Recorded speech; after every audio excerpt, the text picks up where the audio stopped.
The Q4 e-tron is for us the next e-tron in our Audi family, and we will offer two attractive body styles, the Q4 e-tron and the Q4 Sportback e-tron. Now you want to hear some figures, so let's start with the electric motor. We will offer one rear-wheel drive with 150 kilowatts, and additionally we have two quattro variants. The top-of-the-line model, the quattro Q4 e-tron, has 220 kilowatts, and that means the car will accelerate from 0 to 100 kilometers per hour in 6.2 seconds. Now we'll talk about the heart of the car, the battery. We will offer two battery variants, a smaller battery with 52 kilowatt hours and a bigger battery with 77 kilowatt hours. The version Q4 e-tron 40 with 150 kilowatt and the large battery will cover a range of 520 kilometers in WLTP. We have a charging capacity of 125 kilowatt that results in approximately 130 kilometers in about 10 minutes.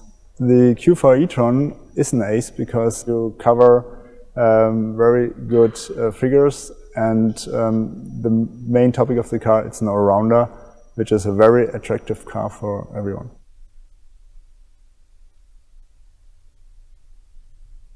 When we talk about the Q4 e-tron, we should start with something all of us start in the school, the alphabet, so the ABC.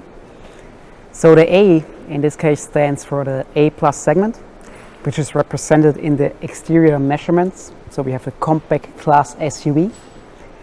The B doesn't only stand for big luggage capacity, which in this case resembles the luggage capacity of the B segment. When we talk numbers, it's like in the SUV you have like 520 liters, and in the Sportback even 535 liters of normal luggage capacity. With the rear seats down, it's even more. And the keyword C is really the surprise as you go inside and you go on the front seat, and then you already have this very airy, roomy feeling as the driver, but really in the back, on the back seat, you have like this huge space of leg room, which really gives you a very comfortable way of traveling. With that, you can see that the Q4 e-tron is like breaking the conventional boundaries from segments that we have known before, and it's really offering a unique package to everybody. Now for a car like the Q4 e-tron, which should be there for city commuters, for going on long distance journeys, so basically for everybody in an everyday situation, you of course have to offer a lot of storage capability and opportunities. So what we have done is that in the front area you have like up to 25 liters of storage space, and one particular feature that I always like to point out is our bottle holders in the door. So that means that in all four of your doors you have like the possibility to store a 1 liter bottle, quite ergonomically for you in reach, also maybe a coffee cup. So this really gives you this ease for traveling and really supports your everyday desire. So with that, the Q4 e-tron really gives the edge to everyday traveling. To operate all the new functions and features we're offering with the Audi Q4 e-tron, you also, of course, need a state-of-the-art control center. So one big element of that is our new generation of steering wheels. That first thing that meets the eye is this flat top and bottom design that is optional, the flat Audi rings, and the seamless touchpad and sliding pads, which is a new feature at Audi. So thanks to this black panel optic, only when you really start to go with your car, the buttons appear for you to operate all the different functions. Now, beside offering that touch experience, you also have your shift pedals at the steering wheel where you can change through your different levels of recuperation. And with that, the Audi Q4 e-tron literally takes the steering wheel towards the future of electric mobility. The Audi Q4 e-tron leverages the full potential that the MEB platform offers us as a full and pure electric platform. So what does that mean? For example, we have like, because of the battery in the lower floor, we have like a large wheelbase of 2.7 meters, although the outside measurements of the car are those of a compact model of 4.6 meters. Now, you can see those advantages further in the interior, which gives you a very airy feeling of space. So, for example, there's no transmission tunnel, no center tunnel. Although we didn't just lift it out, we made like a lot of storage capabilities, up to 25 liters, where you can store various daily things you may need. And that is transported more into the rear seats, where you have like this amazing leg room, where basically while traveling you can work on your dancing skills. And also in the trunk compartment, you have like the trunk capacity of the next larger segment. And I think with that, the Q4 e-tron really showcases the advantages of a pure electric platform and is a genuine all-rounder.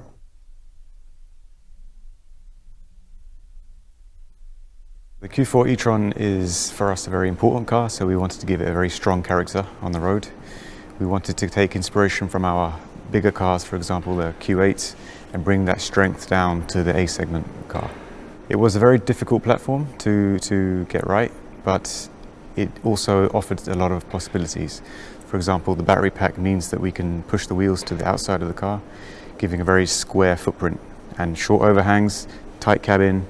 It made for a very interesting design.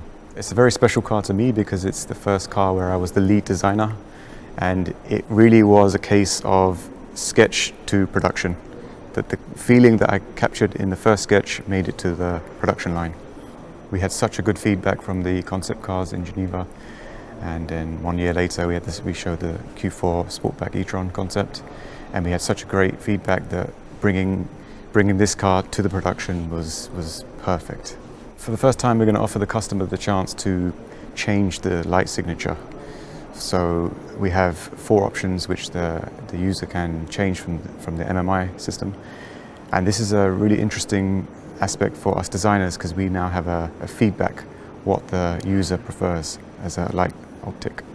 On the rear, we have a light band running across the width of the car, which emphasizes the width, first of all. And it's also nice to bring the technology from the higher class cars, for example, the A8 and the A7, down to the A segment and offer it to our customers because it's improving the optics overall. The new steering wheel from the Q4 e-tron has a flat top and a flat bottom, which is emphasizing a linear feeling, which integrates really well with the architecture of the interior. It's a very important part of our car, because every time you step inside the Audi, you will use a steering wheel. So we want to make this experience more advanced and feel better. So we've taken a lot of care into the way we use the buttons, and the integration of these buttons in the new flat panel is a step forward for us. And we sign it off with our new flat rings in the center. The Q4 Sportback e-tron is following the principle of form follows function. So we combine good design with sporting cabin and keeping headroominess and also improving aerodynamics, therefore increasing the range by 12 kilometers. Around a year ago now, my colleagues on the board of management and myself started as an almost new team. And it didn't take long for us to agree on doing everything we can to make sure Audi comes through this crisis stronger than ever.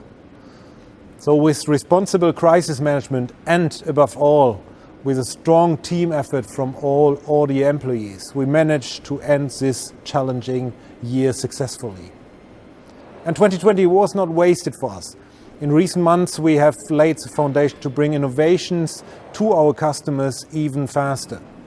And the transformation at Audi has picked up some major speed. We will continue down this road with a clear focus on e-mobility, strong collaboration with the VW Group, and a culture that really drives Vorsprung. A few weeks ago, we proved with the e-tron GT that e-mobility really can be fun. And we are offering emotional and very attractive cars suitable for everyday use. This is our part in getting electromobility on the road. And with the e-tron GT and the Q4 e-tron, more than half of our new launches at Audi in 2021 will be electrified. And we're also doubling the number of all-electric models now. and we are expanding our range of plug-in hybrids to more than a dozen. And this means that more than 80% of our product lines will be electrified. So we are systematically driving ahead with our e-roadmap. And despite the pandemic, certainly, we are sticking to our CO2 targets.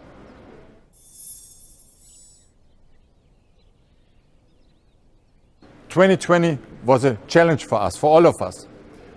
The corona crisis demanded an unprecedented effort from our society, our industry and our company. And this is also reflected in our business results. In the first half year, the lockdown, falling customer demand and interrupted supply chains led to a decline in sales. But we reacted quickly and decisively to the pandemic. Thanks to a strong second half year, we were able to reduce our volume losses significantly. Looking at the full year, vehicle deliveries to customers were only around 8% below the previous year and equaled 1.7 million. Positive momentum came from a strong demand for the Audi e-tron, from the carefully organized restart of production with the focus on the health and safety of our employees and a ramp up in digital sales concepts. Sales revenue amounted to about 50 billion euros in 2020, and the operating result was 2.6 billion euros. Operating return on sales came in at 5.1%. And last but not least, net cash flow reached a high level at 4.6 billion euros, reflecting our strict management of investment and cost. However, we made no compromises when it came to product substance and gave consistent priority to future-related projects. Against the background of this corona crisis, we believe these results are quite an achievement. They demonstrate the robustness of the Audi brand. We look to 2021 with cautious optimism. But one thing is certain, it will remain a challenge. Developments related to the corona pandemic are hard to predict. Another risk arises from a supply of semiconductors in the entire automotive industry. Our effort is to minimize the operational implications of the current shortage and to compensate as far as possible over the course of the year. Nevertheless, in 2021, we aim to carry over the strong momentum of the year-end. Our aim is to grow both in terms of deliveries of the Audi brand and in terms of sales revenue. We expect an operating return on sales between 7 and 9% based on our extraordinary product momentum. And we will continue the path of cost and investment discipline. To support our ambitious plans concerning electrification and digitalization, we will focus on research and development. To finance this transition, we plan to further optimize structural investment. The economic scaling up of electromobility is an important pillar of our future success. For this purpose, Audi is using synergies across the group and relying on platform across brands. A decisive factor in the challenging year of 2020 was team spirit. Thanks to the excellent cooperation across all business units, we were able to significantly limit the negative effects of the corona crisis. For this, I would really say thank you to the whole Audi team. We've taken numerous measures to secure our processes and our liquidity. At all times, health and safety of all employees at Audi were of central importance. Our Audi transformation plan and Audi Zukunft basic agreement have made their contributions to the overall result. The performance in 2020 has shown the substance of the Audi brand.